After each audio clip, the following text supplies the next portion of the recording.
Hello and welcome to Bridging the Gap. I'm your host, Ty Johnson. We have a very good program in store for you today. We have two persons who are employed with Bike and Build, and they're going to tell us a little bit about their organization. I want to welcome to the show Natalie and Matt.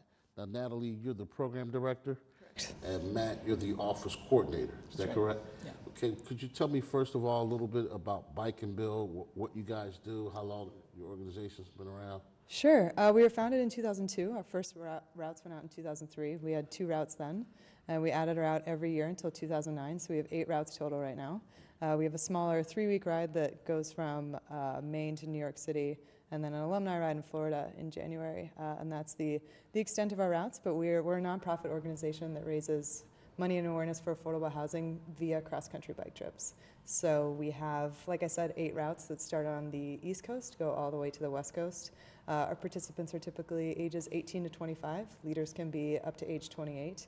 And all of them have to raise $4,500 to participate. And that money is distributed via a few different ways in the areas where they stop and where they visit.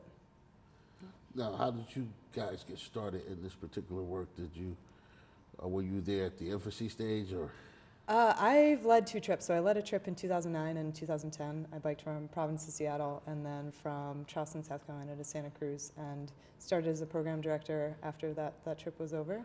So I was not there from the infancy stage. Yeah, I actually, I had a friend who had done the trip a couple years ago, and then I participated on a trip this past summer. I went from Portland, Maine to Santa Barbara, California, and kind of found out about this job opening and really had a passion for the organization. I really liked being on the trip and wanted to be a part of it more, and so came out here to Philly to work for it. Now, you said the persons have to raise $4,500 for their trip.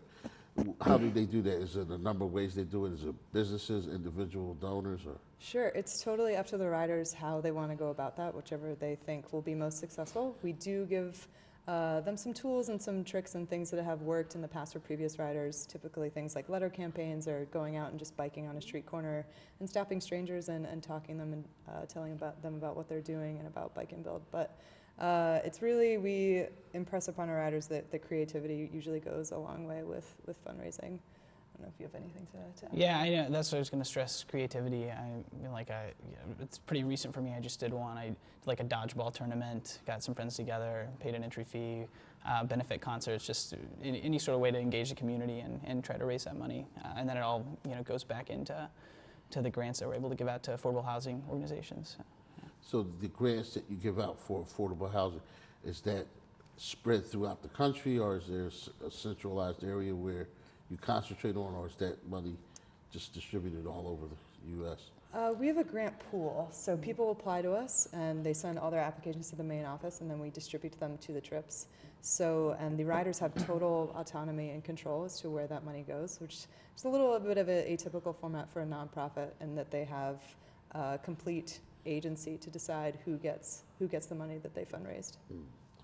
Do you have any interaction with the persons who benefit from the affordable housing?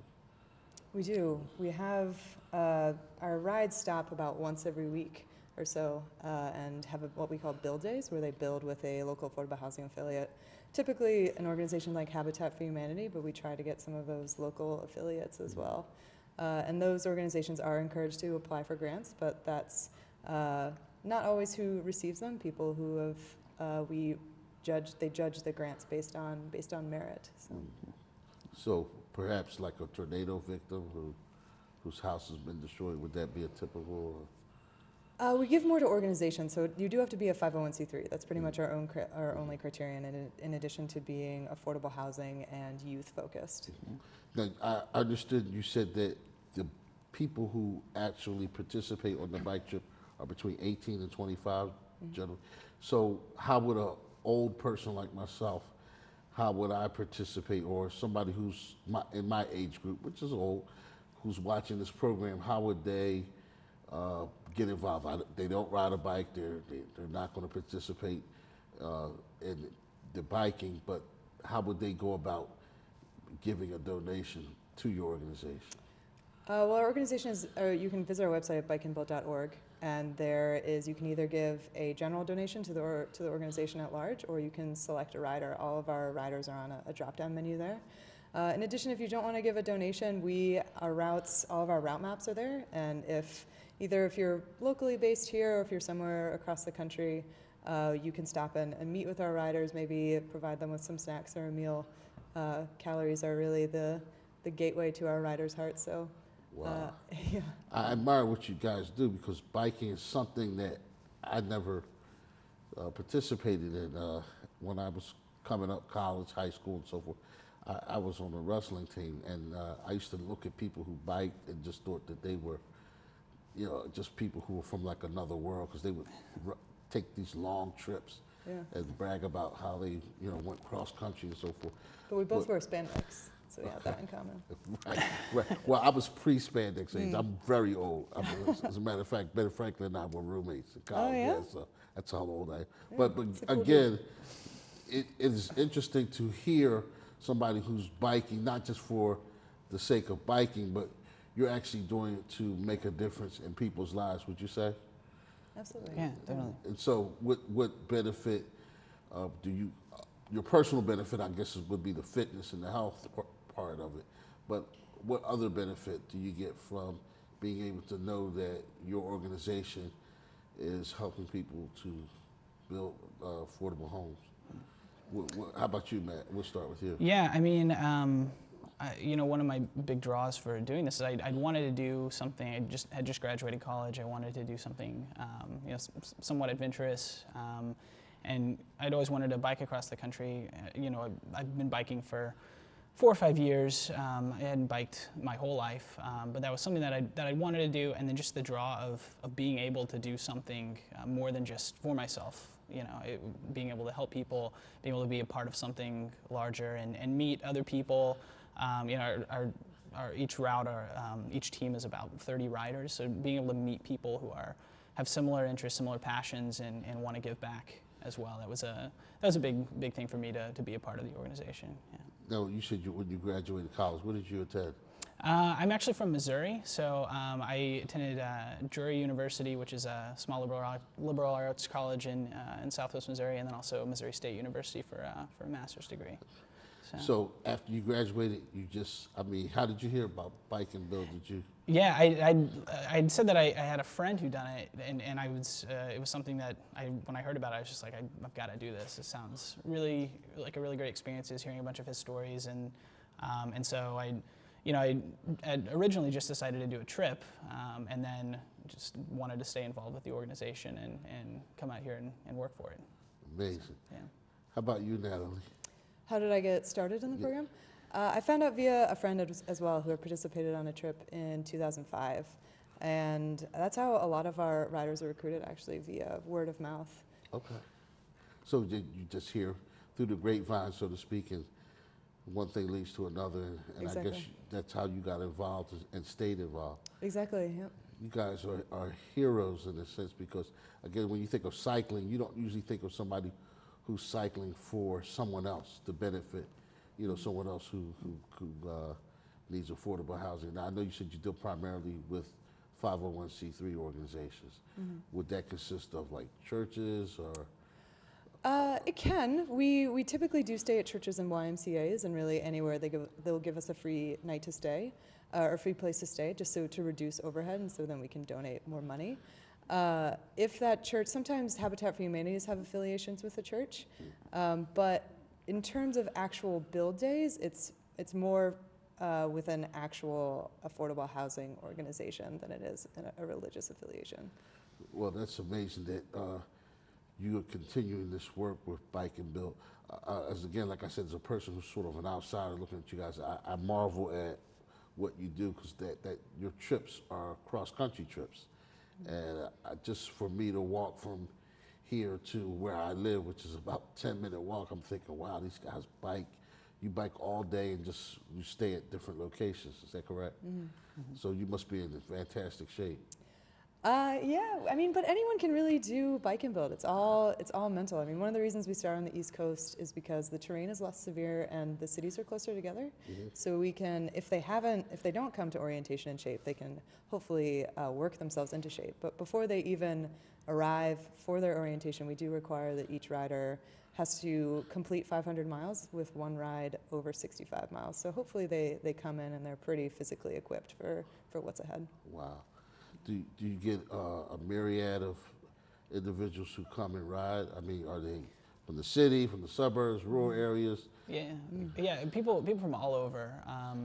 And I would say, you know, a lot of our riders too haven't necessarily been bike enthusiasts or ridden bikes for their whole lives or anything like that. You know, we don't get the majority of our riders are not like professional cyclists, or they're just people who you know, want to, or are interested in the cause and want to bike more. Yeah, and so so that's what now he's talking about some of the training that we have, and so we have that set in place for people to kind of get acclimated to cycling and to what they're going to be doing over the summer. But at the same time, there's no way to go out and train riding 70 miles a day like you will be on a summer ride, and so part of that is, you know, you're getting ready. It's so much mental, like she was saying, and then hopefully you're able to get some of your physicality up to par as well. Wow, that's amazing. Because again, I always admire cyclists. I think of Lance Armstrong and people like that. Just, you know, you guys are like superhumans. But really, the fact that you're doing this, and that I went on your website and I looked at how many miles you guys have covered in the years that you've been an organization, and it was amazing. It was like 4.7 something million miles. I don't know the number off the top of my head. We've donated $4.5 million. That's what I read that number. We're definitely in the hundreds of thousands in terms of miles. Right, I read that too, and Yeah. I was just, you know, I was awestruck by that, because going back and forth across the country is an amazing track. And when we come back, we're going to go to a commercial now, but when we come back, I want you to talk to us about some of the actual journeys that you've taken and some of the experiences and perhaps some of the people you met along the way. Sure. So stay tuned. We'll be right back. And please, don't you touch that remote.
Hello, and welcome back to Bridging the Gap. We have with us Natalie and Matt from Bike and Build. You can find out more about their organization through bikeandbuild.org. Is that correct? Well, I wanted to ask you about the time frame.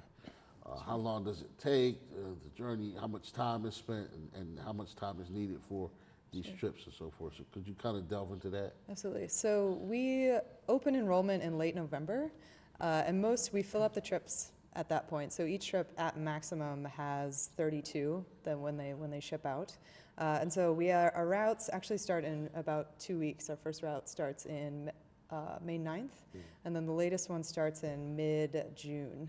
And then they end as late as August 30th. So that's the actual time that they're on the road. Each individual route is probably about 70 or so days. They cover around 4,000 miles during that time. Wow. But backtracking a bit, between November and their start date, that's when they raise that $4,500.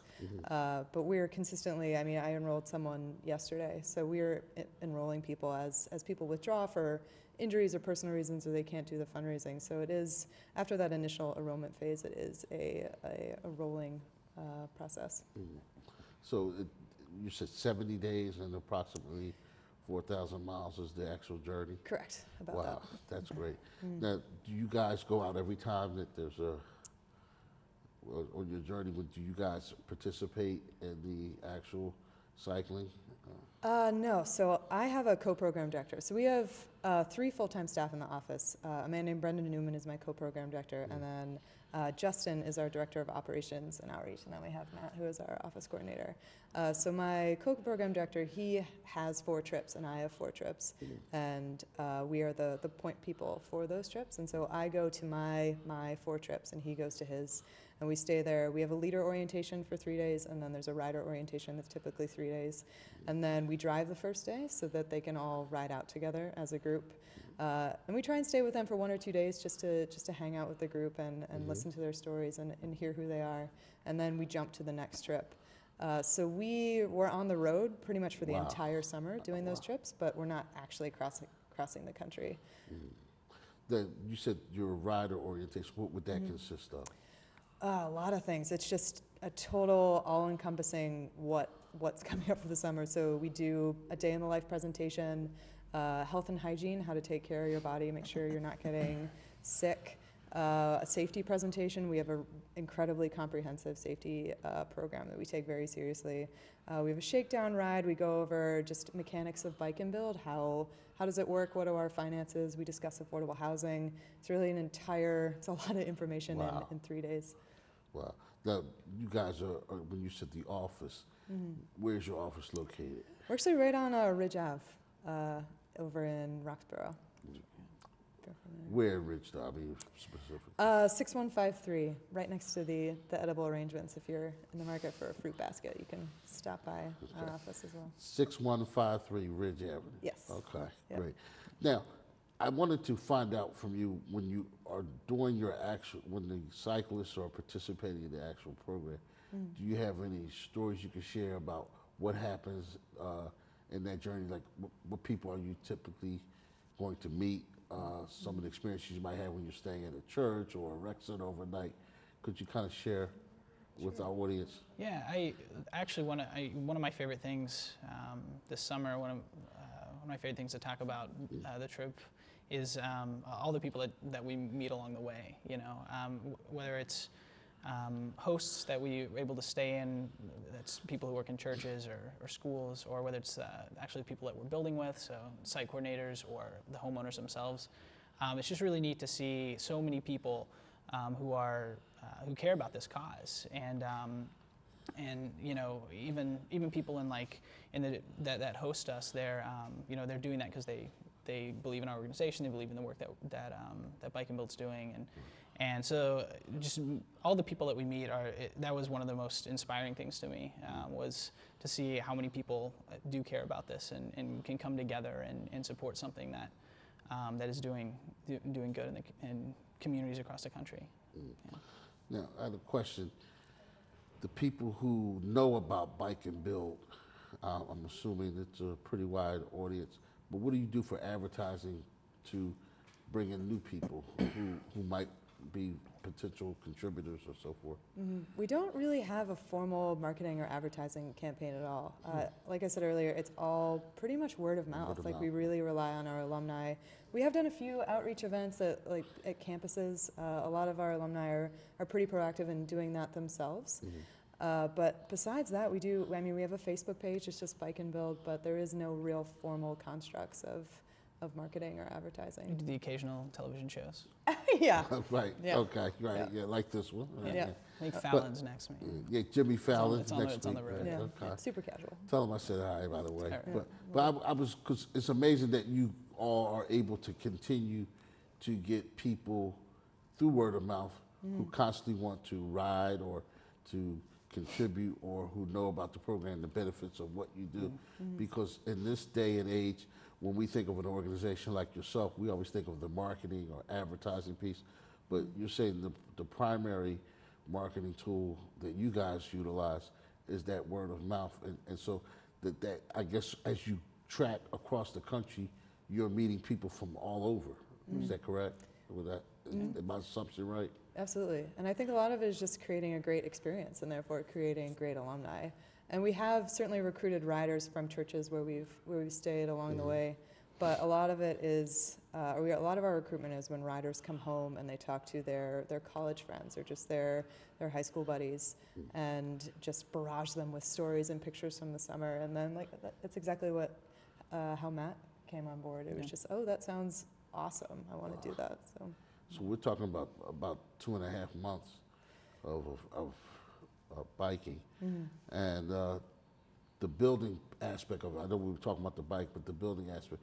Could you share with us some of the success stories, like what places or what particular organizations have benefited from the building aspect? Could you share that with us? Absolutely. That's hard to peg actually, just because our scope is I'm sure. national. Yeah. But we do have two of our routes. We have a southern route that starts in Jacksonville and goes to Monterey. They actually spend a week in NOLA, New Orleans, and are still doing Katrina relief. Wow. And so they work down there with the St. Bernard Project. And then we have our South Carolina Santa Cruz route, stops for a week in Colorado Springs and builds an entire house from start to finish that we fund. So those are two of our larger projects. And I mean, on the road, there's only so much you can really do in a day. But in terms of financial impact, that, like I said earlier, is totally up to the riders. If someone writes a really great grant, or if someone who they worked with or really were inspired by, they can give them that money. So it's not like we're consistently really donating to one organization. It's Many organizations. exactly. Right. Now, when you go to Colorado Springs, isn't that where the Olympic trials? Don't they have Olympic? I don't know if Yeah. there's an Olympic Village there. I'm not sure. Yeah, because I know in Colorado Springs, that's where a lot of the Olympic athletes go. So, but again, in your work, is there some or one story you might want to share with us that was special, or that kind of one of those aha moments? Matt, we'll start with you. Was there? Yeah. I mean, there's a lot, but I would say, kind of going back to the last question too a little bit. One of the places that we worked with that we were actually able to fund a grant to this past year was Antelope Valley Youth Build in Palmdale, California. And so Youth Build as an organization gets underprivileged youth and at-risk teens who maybe dropped out of high school to help with their, they get them involved in the affordable housing cause, and then also are able to help with, give them education and prepare them for the workforce. And so we actually got to do a build out there and just work with them for a day, and actually got to build with a lot of the kids that were a part of that program. So we were building alongside other people who are our age, maybe a little bit younger, but getting to do something together with them was really neat. There's just a lot of really cool energy going on. Just so many people involved in a program. We were doing demolition that day too, so we get to break down some walls. And so Right. it was a good time, yeah. And just just be with other people who are really passionate about what they were doing. Yeah, that was a really neat experience for me. Sounds like it. Man of Steel breaking walls. How about you, Natalie? I don't know if I have A specific moment, I think, especially because with my job, I see people at the beginning and at the end. And what's interesting about Bike and Build is that we are a granting organization. We do give out a lot of money, but the second half of our mission statement is to empower young adults on a path of a lifetime of service. And I think especially seeing someone at the beginning and seeing them at the end and looking at them and watching at them and seeing how their world has just even slightly just tilted, just the littlest bit, I think that is really empowering for me to see. And I think especially internally for them to realize that they can do something and they can be a part of something, and that they that this experience where they've really leaned against their limits in every regard, be it social, physical, mental, spiritual, and they all dovetail together so fantastically in Bike and Build. And so I think that I mean, it's more of a just a nebulous radiation than it is an actual moment. But that's what I really like about Bike and Build in my job. Because I'm sitting here thinking to myself, what you're doing for the young people who are participating in your program. I know some of the people who are older, like myself, always complaining about the youth being self-absorbed and so forth. But this program here helps them to really see the benefit of serving others and helping others who are less fortunate than they. So I guess that would be a teaching tool in and of itself, that you're helping these young people early in their life to see that there's no greater service than helping someone else. And that truly is amazing. So you're to be commended for that, because not many programs that I know of really instill that in young people, that the greatest and the highest gift is serving others. And I want to thank you guys for being on the program today. Matt and Natalie, Bike and Build, thank you so much.